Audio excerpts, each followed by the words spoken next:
This tool is programmed by in Perl, and DNS enum is a tool that it was designed with the purpose of enumerating DNS information about a domain. We can get information by using DNS tool, a DNS enum tool over here. So what it does is that it gets the host address, the name servers, the MX records, it tries the zone transfers, it gets the bind version, it also gets the extra names and subdomains via Google scraping.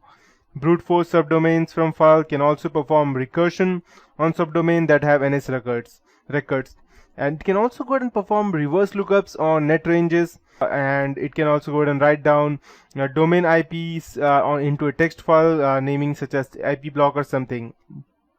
So you can just go ahead over here to start DNS enum. You can just type DNS enum over here in the terminal, but I would prefer, if you're a newbie, I would prefer going ahead over here and then starting it through over here. Perfect. The reason being I'm telling you that is because, and you should read all of these things because it will give you quite a better idea as to what each of these tags does and how they work exactly. So it's not quite that hard as well. And as you can see, we have the option for skipping the reverse lookups, disable ANSI color output, and we can also include the sub files over here, the TCP, UDP, datagram, timeout values. So in short, we have almost everything. We also have the whois command over here, which I can go ahead and combine, and I have multiple lookups. So this will give you, so this is how the geeky look of the DNS enum looks like. So if you want to gather information about a specific website, just go ahead and add a specific website's name, and make sure that even in the previous tools that I showed you on Kali Linux, you never go ahead and type, let's say, I'll just open another one. Let's say if you're using any random tool, so I'll just type random.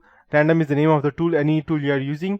And if you want to go or gather information about a website, let's say Google or Microsoft, so you don't type www.google.com, you just type google.com. You don't type www, because if you do that, then there may be some kind of complications which happens in Kali Linux. It is not able to recognize that properly, and you will get some errors. So we don't go ahead and do www.google.com. We just do google.com. Yes, I'll be using these. So let's assume that we wanted to gather information about Facebook. So extra names and subdomains can also be found out via Google scraping, and most of the time this is not working with all domains, but it does work sometimes. So let's go ahead and first gather information using DNS enum, and we'll type facebook.com. And let's see what information we get. Okay, so we have the name servers over here, the IP addresses of each server. Now it's trying to get a zone transfer. It failed because I did not provide any brute force file or any password file so that it can go ahead and crack the DNS query. So, but we can still go ahead and type some extra subdomains or via Google scraping. So we will just go ahead and try to do that, and let's check what we get. So I'll type DNS enum, and I'll type, let's say, p5s20 facebook.com. Perfect. So what it does is that P is the number of pages that it would check, and so I have provided over here as 5, so 5 pages it would check, and 20 is the number of Google search pages to process.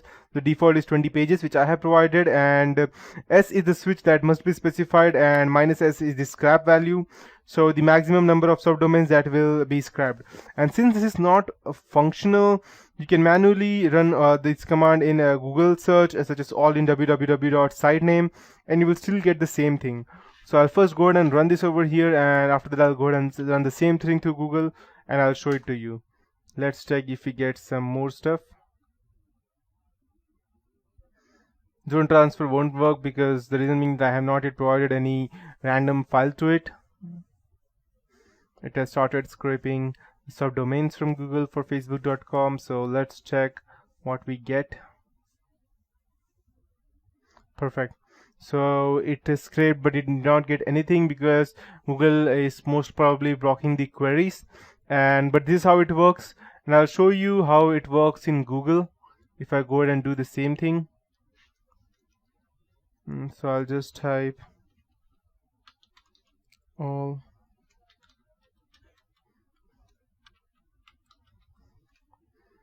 Perfect. Let's see what we get. Perfect. So we have all these subdomains for Facebook and who all are using them. So you can see that we have it for www.facebook.com, and these are all the subdomains for these different people who have been using them. So you can go ahead and gather this information, and I'll finally show you how we can go ahead and brute force. So just in case this tool is not working, you can go ahead and gather information over there, and then you can go ahead and come back over here to brute force these things. So brute force subdomains open terminal, and it can go ahead. I'll just show it to you. So I'll just type DNS enum -f DNS.txt. Over here, DNS.txt would be your text file which contains n number of passwords, and you need to save it over here in the home. And I'll just go ahead and add it. Let me check if I can go ahead and okay. Perfect. So I don't think that I can go ahead and show. Okay, never mind. So DNS-F. So F is the file name that it provides. It supports, and it will read the subdomains from this file to perform the brute force. So what you could do, you could go ahead and create a DNS.txt file, have all the subdomains in the F, and you can go ahead and brute force to check which subdomains it has. And you can go ahead and type facebook.com. It won't work over here because I have not yet specified anything inside the DNS.txt file. If it had, then it would have checked all these things for the subdomains, and then it would have given me out the proper answer. So that would be it for this tutorial. In the next tutorial, I'll be teaching you more about the different tools that we can see over here. Let me just getting more information about DNS, DICT, DNS map, recon, and all these stuff. So, yep.